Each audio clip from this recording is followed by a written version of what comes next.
Located out in the desolate wilds of the U.S. state of Nevada is a long slash of road called Nevada State Route 375. It meanders through a rugged and rough landscape of desert and scrub. This is a moonscape of open vistas of parched land, where one can drive for miles without seeing another human soul, and for long stretches, and for all appearances, it might as well be the sun-blasted surface of some alien world. It's a remote place that seems inhospitable to life, so as one drives through this barren wasteland, they might be surprised to come upon a lone mailbox sitting in what seems to be the middle of nowhere. But this is not an ordinary mailbox, and it's known as the Black Mailbox. It's become an icon of UFO strangeness and weirdness, and almost legendary among alien hunters. State Route 375 has earned a lot of notoriety for its proximity to the infamous Area 51, where the government allegedly keeps flying saucers and even alien bodies, and is in a region known as being a hotspot for UFO sightings in its own right, earning Route 375 the nickname the Extraterrestrial Highway. Driving through this sun-blasted wasteland, one will occasionally see roadside attractions spring out of the wilds featuring an alien motif.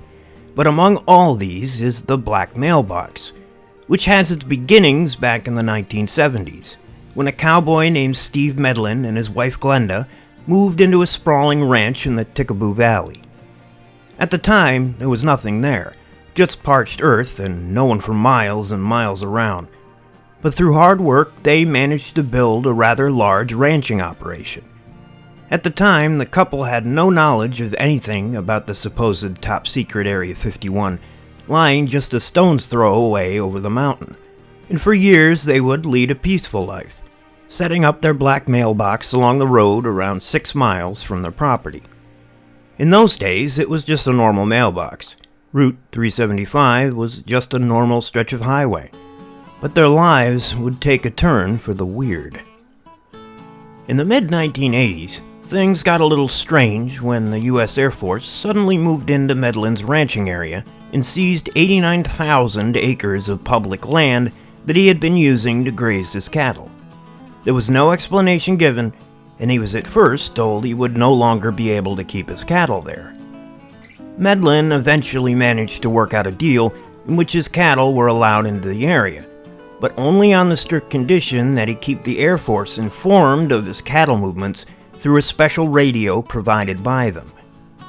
This was already weird enough, but they went along with it without asking too many questions, still not really aware of any talk of an Area 51. Then, in 1989, the alleged former government employee Bob Lazar came out with his spectacular story of working on secret alien technology at a base in the area. And before long, UFO hunters and alien enthusiasts were swarming into the valley, hoping to get a glimpse of Area 51 and UFOs.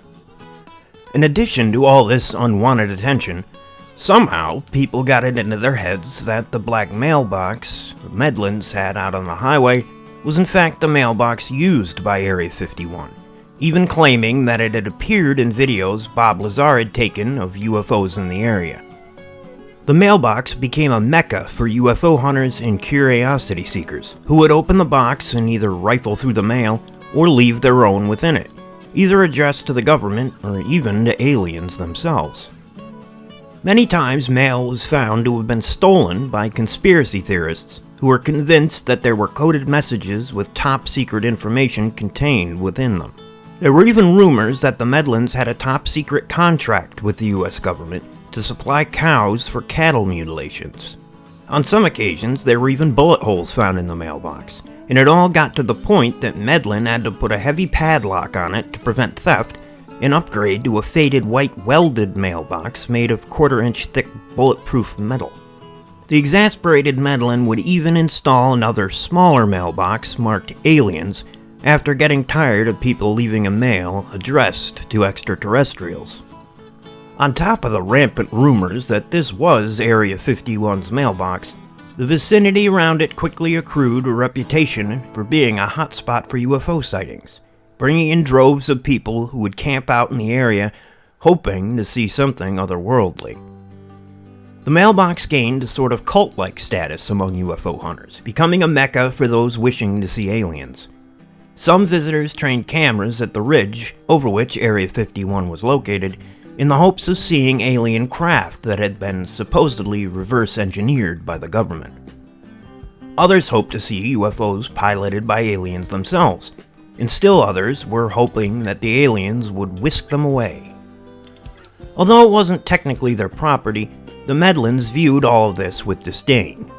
They did not believe in UFOs or secret alien projects at the base. They just wanted peace and quiet and to be left alone. Glenda Medlin would say of it all, "For some reason, Tuesday nights was when they thought the aliens came out. Then it was Wednesdays. They were waiting for the aliens to abduct them, and they were anxious to meet them. We'd just shake our heads. It was so asinine."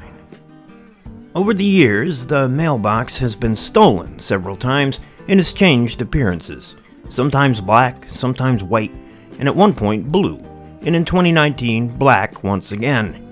In every iteration, covered in graffiti and stickers and left by visitors, the area is surrounded by trash left by tourists, and it had also changed locations from time to time, but people always find it.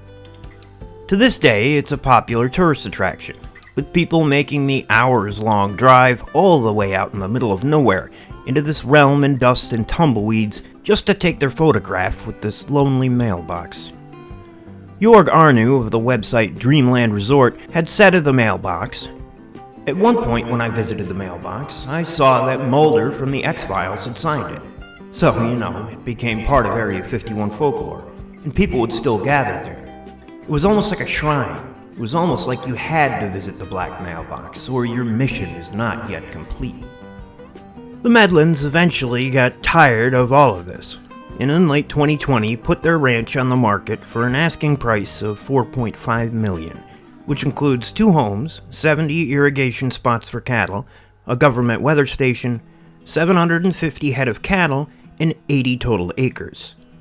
Apparently, the mailbox still stands, and still draws visitors to this day.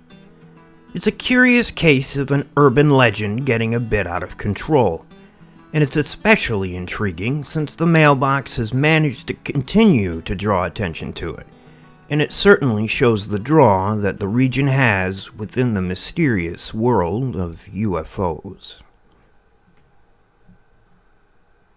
Hey everybody, if you like what you heard, don't forget to leave a like and subscribe for more unknown files here on Unknown Territory. And most importantly, thanks for watching.